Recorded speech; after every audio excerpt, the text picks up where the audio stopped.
Back in March, when the pandemic first started, I quickly realized there was only so much lounging around I could do, even if that meant a lot of cuddles from Mac. So as usual, when I get bored, I usually start looking into new business opportunities. And that's what led me to this one. Hey beautiful people, it's Courtney, and today I wanted to share with you a fun side hustle I've been doing for the past year or so that makes me over $120 an hour. Sounds awesome, right? Well, it's voice acting, and I've tried out a multitude of platforms for different freelance jobs over the past year, and one of my favorite and most profitable that I use is Fiverr. There are some other ones, and those could be on a different video on a different day, but today I want to focus on Fiverr since that's where I do most of my voice acting work. And Fiverr isn't just for voice artists. They have an endless number of freelancing gigs in a variety of different categories.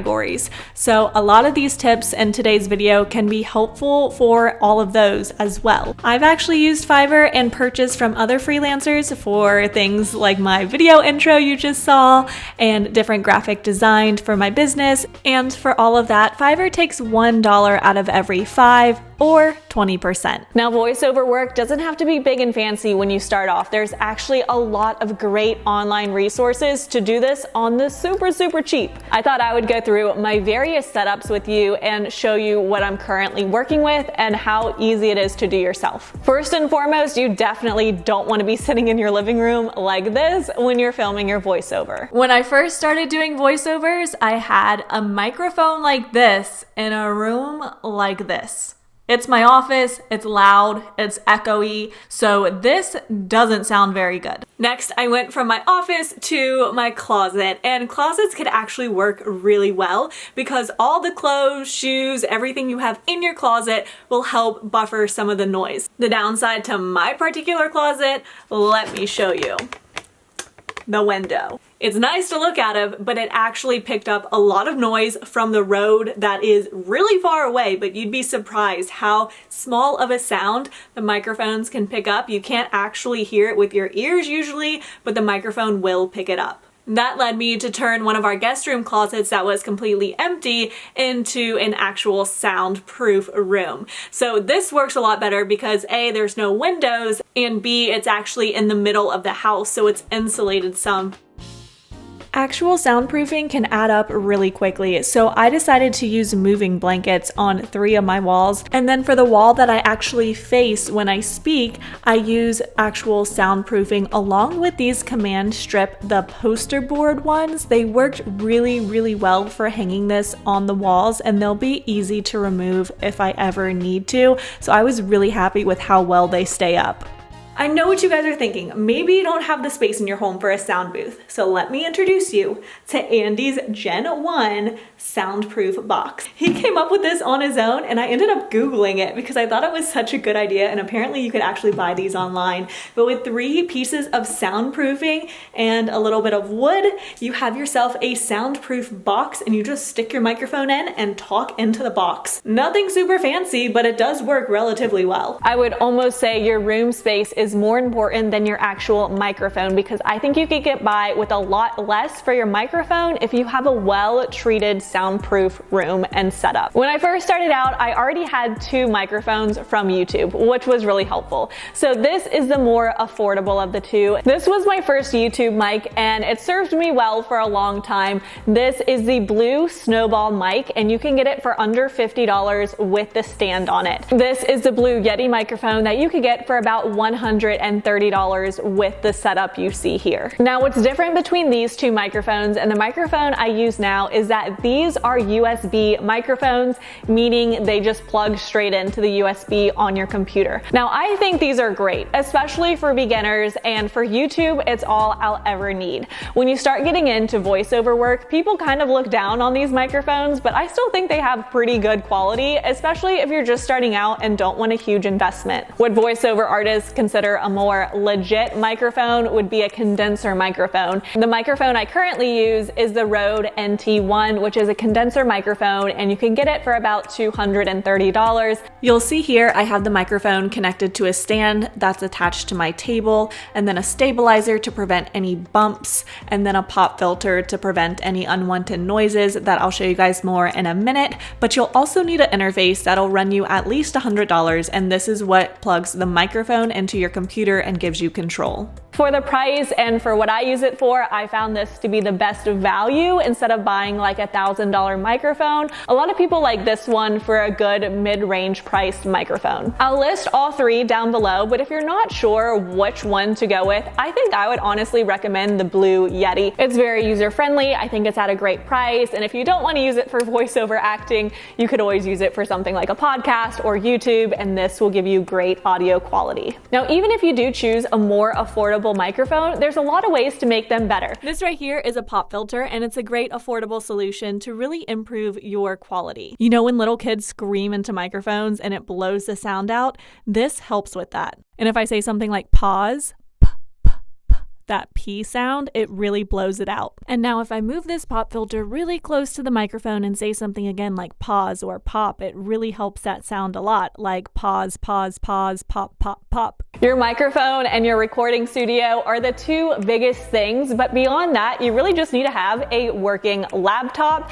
And for editing, I just use Audacity, which is a free editing program, and it has worked really well for me. I did try GarageBand, which is also free on Apple computers, but I just really like Audacity better, and I find that I could do more with it. Let's talk about the algorithm. There's algorithms everywhere, even like right now on YouTube, kind of like clicking the like button. That really helps with the algorithm. You know, we could kind of pick apart what works and what doesn't. So I want to share with you what I think has helped me boost my rankings, because being a voiceover artist on Fiverr is a very highly competitive space. There is literally thousands of people doing voiceover work. My number one tip when I was first starting out is to keep your prices very, very competitive, if not even lower than what you think you're actually worth. And this is going to help you get those initial jobs. And I took any job I could get when I first started, even if it was like $5 for 1,000 words or something insane like that, just because it helps you build reviews. The more work you're getting, Fiverr sees you as a valuable freelancer and is more likely to start ranking you higher and higher. And when you're looking at algorithms, you really have to think about it from the website's perspective. What kind of freelancer is going to be their ideal freelancer that they're going to want to promote and rank higher on their listings? And that's going to be someone who's getting a lot of orders, bringing a lot of money into their website, but also responds right away, is very quick to check their messages and get back to the customers, someone who has a very high rating and their customers like. So you have to kind of look at it from all perspectives, and you want to just be the best you can in all of that. Another thing that comes along with that is you're going to want to build up a portfolio no matter what category on Fiverr you're in. And this is because you'll have a lot of potential clients reaching out to you about their specific project, but they want to see other projects you've done that are very similar to theirs. You want to make sure you have a good variety. You could find tons of practice scripts if you don't have any clients yet, and just save them in a little folder, and that way when a client asks for it, you have it ready to go and it's quick. Another thing I like to do to kind of beat the algorithm a little bit is using paid promotions. Now this has paid off 100% for me. I have never lost money doing paid promotion, even if you get a few here and there. I got some really good clients and returning clients on high budget projects just from using promoted gigs. Now I got started, I got repeat clients, and I'm working. So how did I come up with $120 per hour? Let's break it down.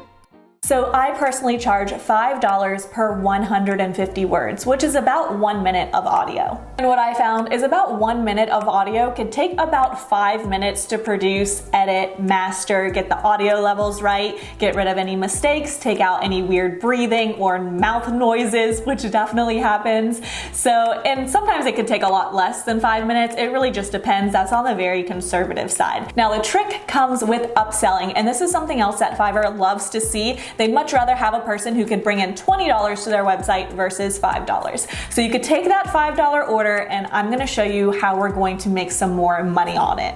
So I offer gig extras. Now you can choose whatever extras you want to offer. I offer things like proofreading or extra fast delivery, or even timing the audio to a specific video, whether it's a commercial or a YouTube video. That standard $5 order can easily turn into a $20 order just with a couple extras. And my biggest tip is to look what others in your category are charging and be very competitive with that. So you could see how you could easily turn a $5 order into a $20, $30, $40 order for literally almost the same amount of work. So if I could do one basic order every 5 minutes or so, that's about 12 orders in an hour. So without any gig extras, that's gonna be $60 an hour, and with gig extras up to $20, which I think is pretty average, I would say that's up to $120 per hour. Now that's just with a basic 1 minute order. Now you might not have 12 orders, so you might not be able to get into a flow, which is the reason I like longer projects. Sometimes I like to offer a deal for a longer projects because you get into a groove, you save a lot of time, and it's like one long consistent project. You don't have to keep going to different customers,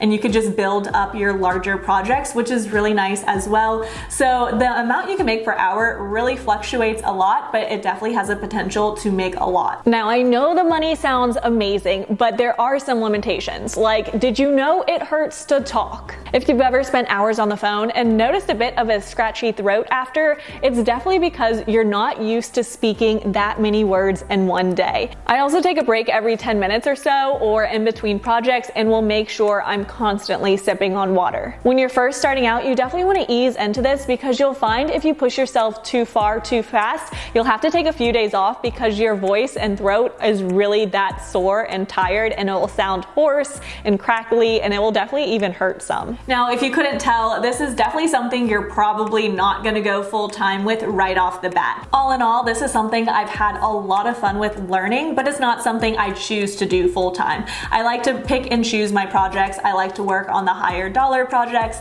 That way I'm working less but making more. So I probably average about 5 full hours a week when I'm doing voiceover work. Obviously, if I'm doing an audiobook narration, it's gonna take a lot more than 5 hours per week, but again, they're getting a better rate, if that makes sense. If I wanted to get a little busier, I could take a little bit of a pay cut and get more clients. Now, if you are wanting to go more full-time, I would also recommend building up your client portfolio. This is huge. Make sure your clients are always super, super happy. That way they keep coming back to you, because if you just have returning clients all the time, it's really gonna make up the bulk of your pay. And last but not least, I would also recommend venturing off into different platforms, because while one is great, you're leaving your sole career in the hands of a website that you have no control over. I'd be really curious to see what would be the most I can make in a week if I just went all out, maybe like 1,000 or 2 or 3,000. I don't know. Let me know if you guys would like to see that in a comment below. Maybe it could be an upcoming challenge where I see how much I can make in a week. So let me know if you guys would like to see that video. And thank you so much for watching. I really hope you found today's video useful, helpful. Even if you aren't interested in being a voice artist, a lot of these things also apply to just any kind of freelance gig that you could find on Fiverr. So hopefully you got some cool tips out of it. I hope you guys enjoyed today's video, and I will talk to you very soon. Bye.